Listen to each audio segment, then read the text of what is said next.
lendemain du report de la date de publication des résultats des élections par le CEP, les responsables du centre de tabulation ont fait le point ce mercredi sur l'état d'avancement des activités. Selon le directeur du centre de tabulation, Widmark Matador, plus de 60% des procès-verbaux sont déjà traités.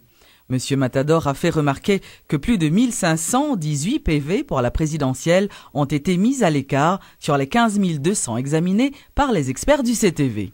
Suite à la recommandation, nous venons gagner un rehaussement de critères de vérification que nous avons établis, que nous avons appliqués dans cette tabulation. Rehaussement de critères, fait que nous venons gagner plus de 15 200 procès-verbaux que nous obligés de voyer l'avocat pour vérifier l'authenticité, pour vérifier s'il n'y a pas de faute. Donc ça vient alourdir en pile le système noir et nous devons prendre temps pour nous faire travail ça. J'en dis, plutôt nous miser nous pour de bonnes nouvelles. Nous pas voulons que après que nous finissons les résultats, pour que l'autre mission qui vient et que c'est 3 mois après, 1 mois ou 2 mois après, que nous jouons le résultat deuxième tour là. Donc nous, ça qui est important pour nous-mêmes, c'est intégrité élection. Okay? C'est respect vote, on a dit vote peuple là.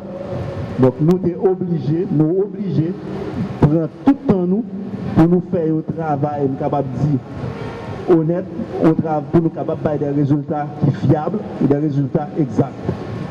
Donc nous sommes chita avec la direction générale là, nous avons expliqué le problème nous. Et finalement, nous avons décidé, le conseil a décidé de reporter date et transmission résultats préliminaires pour le 4 avril. Je dis nous pour le présidentiel, actuellement nous à 82% de tout procès-verbaux traités actuellement. Pour le sénateur, qui est 33% traité, pour le député, qui est 50% qui traité, au total, nous avons 60% de travail là qui fait déjà. Pour le moment, avocat, il a vérifié le procès verbal député et à partir de demain, on va commencer avec sénateur. Pour le procès verbal présidentiel, il a tout fini vérifié déjà.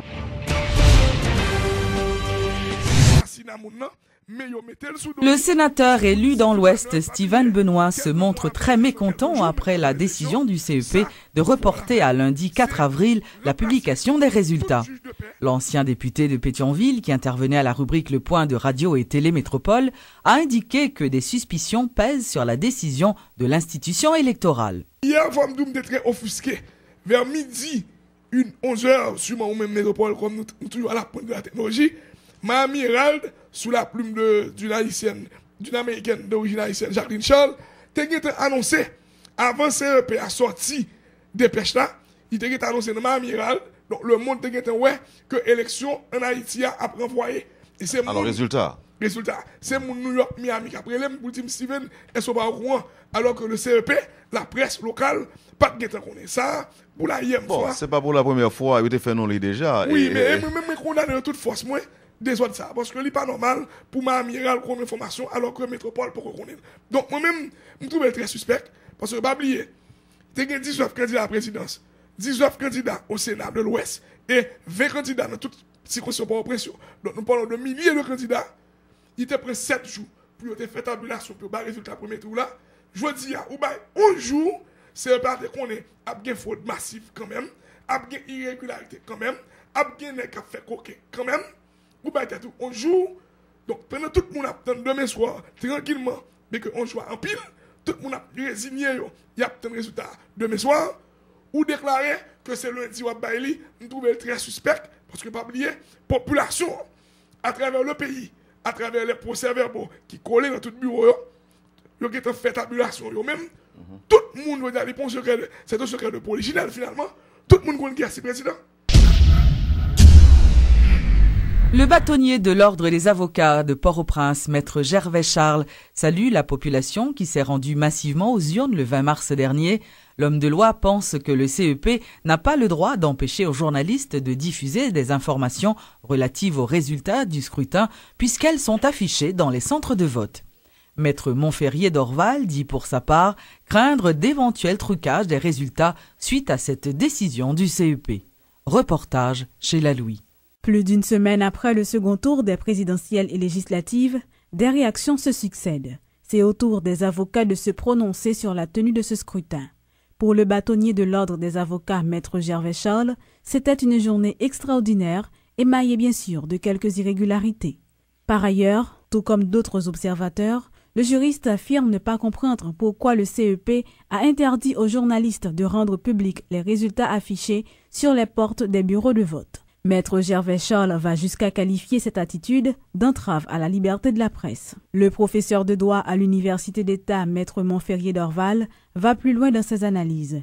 Il fait pour sa part référence à la question du recours qui, selon lui, est nécessaire. Nous dépensons dans la déclaration d'amendement, nous avons prévu au recours des CEP.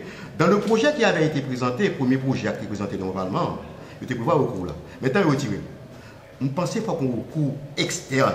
CEP n'a pas qu'à la fois administrateur et juge de ses propres décisions. Maître Montferrier d'Orval dit également craindre que le CEP ne plonge le pays dans une autre crise post-électorale. Au moment où les regards sont fixés sur le centre de tabulation, l'avocat lance un appel au président du CEP. Que monsieur occupe de responsabilité et pour que le résultat sorti, c'est le monde qui sortit du public. On s'approche lentement mais sûrement de la proclamation des résultats préliminaires. Des résultats dont on espère que la publication coupera court à tout débat.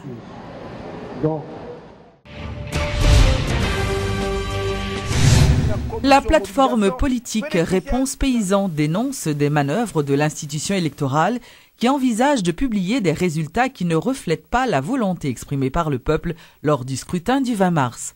Les responsables de cette organisation politique qui rencontrait la presse ce mercredi annoncent déjà la victoire de leur candidat à la présidence. La plateforme politique Réponse Paysan qui gagne la donne, JPR, Ola, à Conadec, il prend acte, il constate volonté René Préval, Edmond Millet, à CARICOM, à l'ONI, pour plonger le pays dans une falaise, dans une forme de faux résultats, qui chita sous magouille après journée vote, peuple là, vote 20 mars là, qui était chargé avec irrégularité, que Gayodo Saint-Ville lui-même était fomenté, était planifié. Même Gayodo Saint-Ville ça, a avancé tête baissée, dans la manœuvre droite et gauche pour le cabaye résultat dans l'intérêt René Préval à la communauté internationale. La plateforme politique Réponse Paysan, il informe tout le monde que le rapport que il gagne à Konaté Réponse Paysan qui est dans 10 départements pays, eh bien, montrer à clair que le candidat à Réponse Paysan, Joseph Michel Martelly, gagne élection dans 8 départements. Côté, sous chaque 100 personnes qui votaient, candidat à Réponse Paysan, Joseph Michel Martelly gagne 70 personnes qui votaient. Les candidats de la plateforme présidentielle Unité parlent eux aussi de complot. Ils estiment que certains secteurs orchestrent actuellement des manœuvres pour les empêcher de gagner les élections. Nous pensons qu'on y a là l'irrité que pour la population véatif, pour tout le monde véatif, population nord-ouest en général, population Mol Saint-Nicolas, Bombardopolis, B2N, population La Tortue, population Port-de-Paix, pour véatif parce que il y a un pile coup bas qui a veillé pour bailler pour essayer de prendre victoire en amène. Malgré tout bagage déjà fin clair que tout candidat nous gagne. Moi-même élu depuis dans le premier tour, de même que député puis matin. Mais nous avons tout procès verbal nous nommé. Nous connaissons tout ça gagne, nous calculons, tout bagage clair nous élus. Donc quand il y a ça n'a fait, c'est veiller, n'a veillé parce que grand pile les parler comme ça, grand pile bagage qui a fait, nous oblige à veiller, mais c'était pour élu. C'est pas grand pile candidat. Tout candidat qui a procès verbal dans mon. Et c'est un premier ou un deuxième, c'est deux candidats qui gagnent dans chaque circonscription. Donc, que tu es premier côté deuxième, bon pour procès verbal dans mon. Ça, c'est pas un résultat au publié. Mais par aucun côté, ils ont empêché que vous faites calcul pour procès verbal. Donc, par aucun côté, ils ont empêché de faire ça. Donc, on ne peut pas dire que mes résultats KEPA, mes résultats par là, c'est pas lié. L'organisation non gouvernementale Peace Dividend Trust a organisé ce mercredi une rencontre entre les ONG et des entreprises haïtiennes dirigées par des femmes. Selon Salim Loxley, cette réunion avait pour objectif d'encourager la consommation des produits locaux par les ONG opérant sur le terrain. Nous pensons qu'une bonne façon de faire ça, c'est de soutenir l'approvisionnement local.